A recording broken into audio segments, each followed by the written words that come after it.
So today is 30 days until my last day of nursing school. I am currently an RPN, a registered practical nurse in Ontario, Canada. I've been in the process of getting my bridging degree to a Bachelor of Science in Nursing to be an RN. That program is about to be done in 30 days. I have not had the best experience in this program that I had in comparison to my RPN program that I did from 2016 to 18, if I'm not mistaken.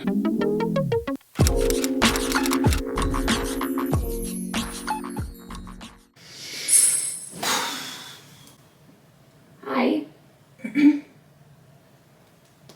My entire last semester of my nursing program with my preceptor was absolute hell. It was hell. It was the worst placement I have ever had, the worst preceptor I've ever had. It was just not a good experience. There has to be something seriously wrong for the school to take a student out of their semester when they're doing their final consolidation, preceptorship, whatever it is that you want to call it, and remove them from the placement that they're in to move them into another placement. And that has been exactly what has happened to me. So the last placement that I was in a long-term care facility in Canada anyways. COVID has just really spotlighted a lot of issues in long-term care homes that majority of nurses and healthcare already knew was there before, but COVID really was hey, this is a problem, to the point where we've had certain provinces and certain cities have military personnel come in to the nursing homes and take over care of the patients there just because of how bad things have gotten, whether it be the type of care that they're getting or lack of, or just short staffing. So that is where I was for my last placement. I was in a long-term care facility. It is not my first place to be for a nursing career.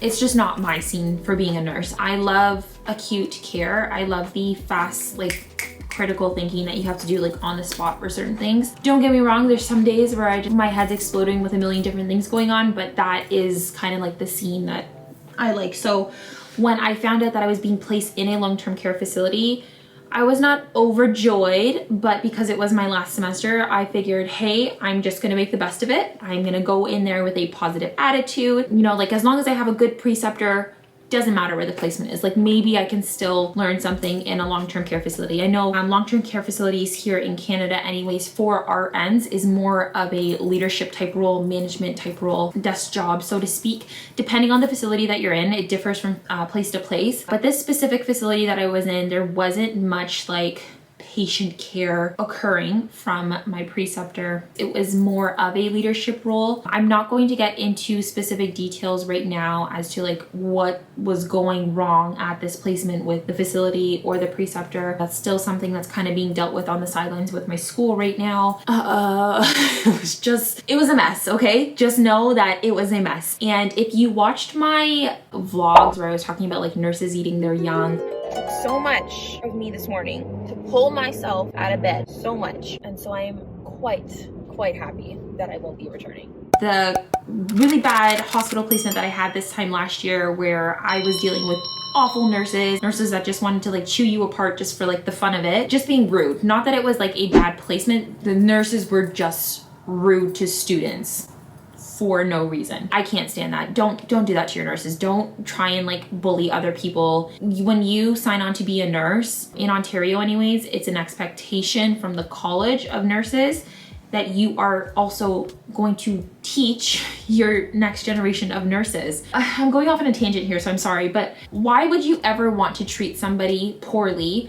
even if you were treated poorly as a nursing student yourself, later on in your career when you have the opportunity to teach another student? Why would you want to treat them just as poorly as you were treated? Guys, come on here. But this setting is different because it's my consolidation. And so I am just me one-on-one with a nurse paired up to do 360 hours. And this facility happened to be beside the exact same hospital that everything... Maybe it's just the city. Maybe the city has an issue, or just that area. But I know I will not be stepping foot back into either one of those two facilities on that street ever again. To make a long story short, I was pulled out of my placement for professional practice reasons, not on my part, but the preceptor. And I am now being moved into an acute care hospital in another city that is even further away from me, but it will be on a respiratory unit. I am so excited to like actually be learning something from somebody. So tomorrow is my first day. I will have to leave my house by 6 a.m. So the one big challenge and obstacle that I'm facing right now is just childcare with my daughter. Right now, I just dropped her off with a neighbor of mine. My daughter is best friends with her daughter. They have been for years. They go back and forth to each other's homes all the time. I'm so grateful basically to save my daughter in the morning from having to wake up at 5 o'clock in the morning and get her ready and at the door and everything. Just let her get some extra sleep. She is just going to stay over at their house the night before. I'll pick her up like the following day. I'm excited. I'm also really anxious. This seems like a very specialized unit. It is a respiratory unit, but they call it like a chest unit. And I was handed like a package of like a chest unit orientation kind of to go over. So I'm gonna go through that tonight. I haven't had time this past week. It's been busy. It's been really busy. I finished a paper yesterday that was worth 45% of my grade for one of my classes, which by the way, I just want to say I completed a paper 3 days before the deadline that it was due. It only took this entire program for me to hand something in early. Every other assignment that I've had to done has been submitted on the deadline. And that's the other thing too.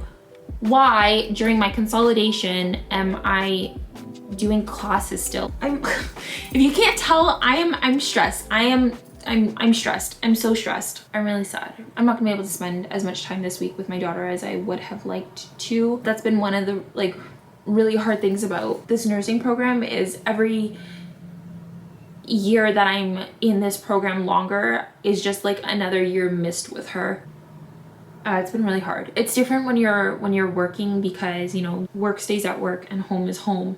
But when you're working, when you're in school, when you have a child, when you're a single parent, that...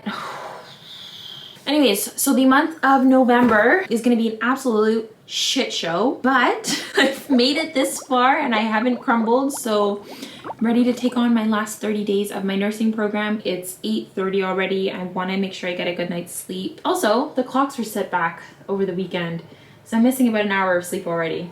Fucking exhausted. Okay. I'll see you guys in tomorrow's clip.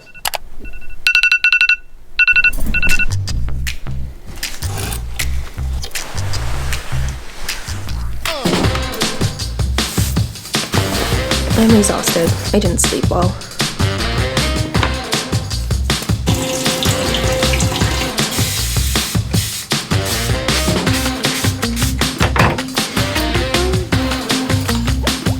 I got anxious and I started chipping away at my nail polish again.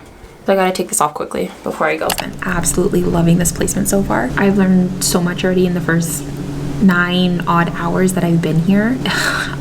I'm very happy. I'm lost for words right now, but I'm very happy. I am in a step down unit today as well. What a difference going from long-term care to step down. Everyone is so nice. I'm learning a lot and yeah, anyways, I'm just taking my last break, eating some salad.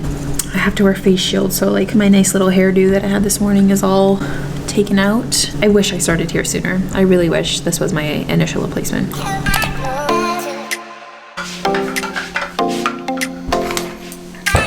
Good morning, friends. I officially have, 27 days remaining. The last clip you guys would have seen, I was talking about how much I was enjoying the first day of my new placement. I have been in the step down unit for 2 days. The nurse to patient ratio is 2:1. The medication dispensary system that they use is the same as the one that I use in my hospital, so there's no learning curve there. The charting system that they use is actually what I am dressed for like actual official training for today. And that'll be from 8 o'clock in the morning till about 5-ish, I don't know. I kind of got a crash course with my preceptor the last 2 days. It's almost 7 o'clock in the morning. I need to get out of here by 7:25. My daughter needs to be dropped off at my neighbor's house again because it's gonna take another half an hour to get over to the hospital. And then I found out this hospital's actual parking lot that I should have been parking in the last 2 days is about a 5-minute walk away from the hospital. It's not even on the campus of the hospital. I got my badge yesterday. I got the parking pass yesterday. So hopefully that all goes over smoothly this morning. That first day though, what I wanted to basically say is that when I had finished off that last clip with you guys, I had got some very disturbing news about a family member. They were in ICU, nothing COVID related, and this person is doing much better, thankfully now, but I had stayed awake until almost like 12:30 in the morning that same day. Basically had to like take that really terrible phone call and then go back out onto the floor like everything was fine, and then go home and start like deciding if I was going to be able to go down to the hospital, which is in a whole other city, a couple hours away from me. On my way home, I was making one phone call after another. I didn't get to see my daughter for longer than like 10 minutes. I explained to my neighbor what's going on, so I ended up packing a brand new bag of clothes for her. Her lunch, brought it over the same night. But it was a long night. And then yesterday, the same thing basically repeated itself all over again. So I didn't vlog anything yesterday. There was nothing to really update. I got 24 minutes left. I'll see you guys. Oh.